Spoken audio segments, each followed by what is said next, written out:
ইন্ডিয়ার পরিসংখ্যান অনুযায়ী প্রতি বছর হাজার হাজার লক্ষ লক্ষ কোটি টাকা খরচ হয়ে যাচ্ছে।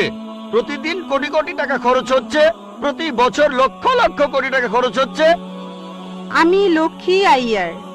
স্যার, আমি হিন্দু, তবে ইসলাম ধর্মে বিশ্বাস করি। আমি ইসলাম বিশ্বাস করি কারণ আমি সেরকম কিছু প্রমাণ পেয়েছি। স্যার, আপনি বললেন আল্লাহ একজন, ধর্মও একটা। এখন আমি তিনজন মানুষের উদাহরণ দেই। একজন হিন্দু, আরেকজন মুসলিম, অন্যজন খ্রিস্টান। ধরেন এই তিনজন একসাথে আছে। এখন তাদের শরীর যদি কেটে ফেলা হয়, সেখানে আপনি কি দেখতে পাবেন? শুধু রক্ত, শুধু রক্তই পাবেন। দুধ পাবেন না, পানি পাবেন না, শুধু রক্তই পাবেন। এখন সব মানুষের শরীরে যদি একই রক্ত থাকে, তাহলে মৃতদেহ সৎকারের নিয়মটা আলাদা কেন? মুসলিমরা তারা কবর দেয়, আর হিন্দুরা আমরা মৃতদেহ পুড়িয়ে ফেলি। বোন বললেন আপনি ইসলাম ধর্ম পছন্দ করেন, ইসলামে বিশ্বাসও করেন। আপনাকে অভিনন্দন, আর এই শান্তির ধর্মে আপনাকে স্বাগতম, সত্যের পথে আপনাকে স্বাগতম। বোন প্রশ্ন করলেন যে তিনজন হিন্দু, খ্রিস্টান, মুসলিম, সবার শরীর একই রকম, একই রক্ত, একই উপাদান, কিন্তু আমরা মারা গেলে হিন্দুরা কেন পুড়িয়ে ফেলে আর মুসলিমরা কেন কবর দেয়? আসুন আমরা এটা ভালো করে দেখি। আপনি দেখেন কোন পদ্ধতিটা ভালো। হিন্দু ধর্মে কবর দেওয়ার অনুমতিও আছে শিশুদের ক্ষেত্রে, কিন্তু প্রাপ্তবয়স্ক লোক মারা গেলে তারা বলেন পুড়িয়ে ফেলতে হবে, দাহ করতে হবে। অবশ্য হিন্দুদের কেউ কেউ বলেন যে কবর দিতে হবে। আসুন আমরা এখন ভালো করে দেখি যে শবদেহ, মৃতদেহ পোড়ানো আর কবর দেয়া। এখানে আপনি দেখবেন যখন আপনি কোনো মৃতদেহ পোড়াবেন তখন পরিবেশ দূষিত হচ্ছে। মৃতদেহ পোড়ালে পরিবেশ দূষণ হয়। ইসলাম ধর্মে আমরা কবর দেই কেন? এখন আমরা জানতে পেরেছি আমাদের শরীরে যে উপাদানগুলো আছে, এই পৃথিবীর মাটিতে যে উপাদান আছে, আমাদের শরীরেও একই জিনিস, পরিমাণে হয়তো কম অথবা বেশি। আমরা মাটি থেকে এসেছি, আবার মাটিতেই ফিরে যাব, বিজ্ঞানসম্মত। এটা হচ্ছে 1 নম্বর পয়েন্ট। দাহ করলে আগুন ধরানো হয়, পরিবেশ দূষিত হয়। ইসলাম অনুযায়ী আমরা কবর দেই আর জমি উর্বর হয়, পোড়ানো হয় না বলে পরিবেশ দূষিত হয় না। 2 নম্বর পয়েন্ট, মৃতদেহ পোড়াতে গেলে আপনাকে গাছ কাটতে হবে, গাছপালা কমে যাবে, পরিবেশের অবস্থা তখন খারাপ হয়ে যাবে। ইসলাম অনুযায়ী আমরা কবর দেই, জমি উর্বর হয়, আরো গাছ জন্মায়, এটা তখন হয়ে যায় সার। এখানে গাছ কাটার দরকার নেই, পরিবেশের জন্য ভালো। আমাদের সরকার এখন বলে গাছ কাটবেন না। গাছ না কাটলে মৃতদেহগুলো পোড়াবেন কিভাবে? 3 নম্বর পয়েন্ট, পোড়ালে খরচ বেশি। ইন্ডিয়ার পরিসংখ্যান অনুযায়ী প্রতি বছর হাজার হাজার লক্ষ লক্ষ কোটি টাকা খরচ হয়ে যাচ্ছে। প্রতিদিন কোটি কোটি টাকা খরচ হচ্ছে, প্রতি বছর লক্ষ লক্ষ কোটি টাকা খরচ হচ্ছে শুধু গাছের পেছনে আর মৃতদেহ পোড়ানোর পেছনে। ইসলাম অনুযায়ী আমরা কবর দেই, এটা সস্তা, ফ্রি। 5 নম্বর পয়েন্ট, মৃতদেহ পোড়ালে গাছের কাঠ পুড়ে হয়ে যায় চারকল, ছাই। ইসলামে একটা জায়গায় কাউকে কবর দিলে কয়েক বছর পরে সেখানে আরেকজনকে কবর দেয়া যাবে, এটা সব সময় চলবে। আপনি রিসাইকেল করতে পারবেন। একই জমি কয়েক বছর পরে মৃতদেহের হাড়গোড় আলাদা হয়ে গেলে আবার কবর দিতে পারবেন। তাহলে যুক্তি আর বিজ্ঞান দিয়ে যদি যাচাই করেন, এটাই বিজ্ঞানসম্মত, অনেক মানবিক, অনেক ভালো। কবর দেয়া পোড়ানোর চাইতে অনেক ভালো। আশা করি উত্তরটা পেয়েছেন। আমার নাম বিনয় কুমার, আমি একজন আর্টিস্ট, একজন পেইন্টার। আপনাকে আমি একটা প্রশ্ন করব যে আপনার ওয়েবসাইটে 2টা যুক্তি দেখিয়েছিলেন যে মোহাম্মদ বাইবেল থেকে কিছু কপি করেননি অথবা অন্য কোনো বই থেকেও কপি করেননি।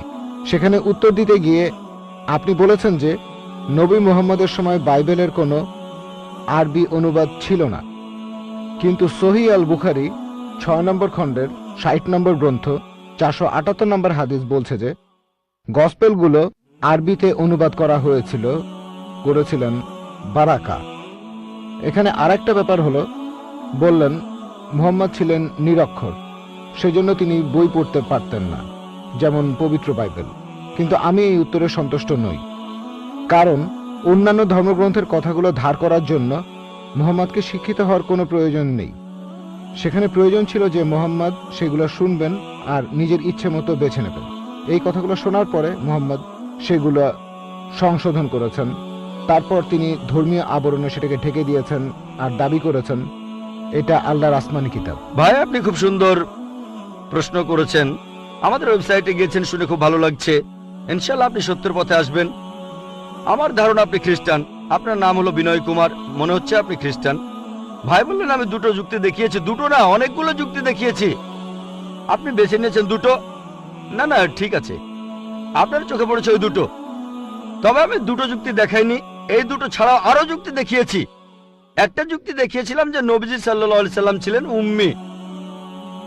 আল্লাহ পবিত্র কোরআনে বলেছেন, সূরা আনকাবুতের 48 নম্বর আয়াতে উল্লেখ করা হয়েছে যে আমি সর্বশেষ নবীকে পাঠিয়েছি নিরক্ষর, যাতে করে মিথ্যাচারীরা কোন রকম সন্দেহ পোষণ না করে। এটা অবশ্যই মানবেন। একজন নিরক্ষর অন্যজন পড়তে পারে, নিরক্ষরের জন্য কাজটা কঠিন, এটা অবশ্যই মানবেন। কি বলেন? আরো কঠিন কঠিন হবে। আর যে লোক পড়তে পারে তার পক্ষে নকল করা সহজ কাজ। সে পড়তেও পারে, শুনতেও পারে। যে মানুষটা নিরক্ষর সে শুধু শুনতে পারে। তাহলে তর্কের খাতিরে অন্তত পক্ষে এটুকু মেনে নেবেন কাজটা কঠিন, এটা মানেন? ভালো, মাশাআল্লাহ। তাহলে আমি এই পয়েন্টগুলো বলেছিলাম, এটা একমাত্র পয়েন্ট না, অনেকগুলো পয়েন্টের মধ্যে এটা হচ্ছে একটা। এরপর আরো পয়েন্ট আছে। আরেকটা কথা, আপনি বললেন আমি বলেছি তখন বাইবেলের আরবি সংস্করণ ছিল না। আমি এখনো সে কথাই বলছি। আপনি বলেন সহিহ বুখারীর 8 নম্বর খণ্ডে আছে যে বারাকা, হ্যাঁ, গসপেল সম্পর্কে তিনি জানতেন। কোথাও বলা নেই তিনি অনুবাদ করেছিলেন। ভাই, আমি চ্যালেঞ্জ করছি, আপনাকে চ্যালেঞ্জ করছি। আমি খ্রিস্টানদের কথাই বলছি। প্রথমবার বাইবেল লেখা হয়েছিল সেটা ছিল 10ম শতাব্দীতে। তার মানে খ্রিস্টান বিশেষজ্ঞরা অনেক দেরি করে লিখেছেন। আর বাইবেলের প্রথম আরবি অনুবাদ সেটা নবীজির কয়েকশো বছর পরের কথা। হ্যাঁ, বারাকা তিনি আসলে ছিলেন বনি ইসরাইল।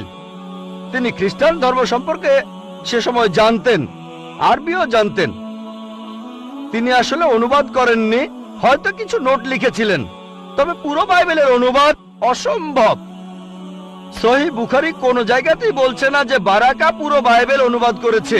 আপনাকে চ্যালেঞ্জ করছি। এটা বলা আছে যে বারাকা তখন খ্রিস্টানদের আইন আর গসপেল সম্পর্কে জানতেন, হয়তো কিছু নোটও লিখেছিলেন। যদি সালমান রুশদির কথা তো শুনেছেন। সালমান রুশদির বইতেও কোরআনের আয়াত আছে, কিন্তু বইটাকে তো কোরআন বলা যাবে না।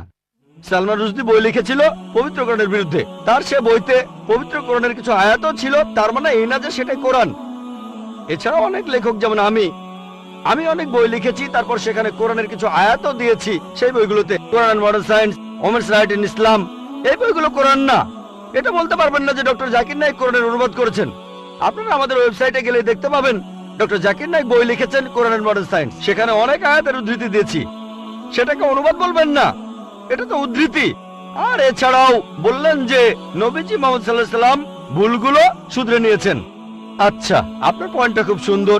আমি একটা লেকচার দিয়েছিলাম Bible and Quran in the light off science. সেখানে প্রমাণ করেছিলাম যে বাইবেলের অনেক বৈজ্ঞানিক ভুল আছে।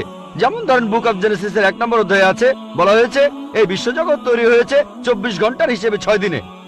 বলা হয়েছে যে চাঁদের আলো তার নিজস্ব আলো।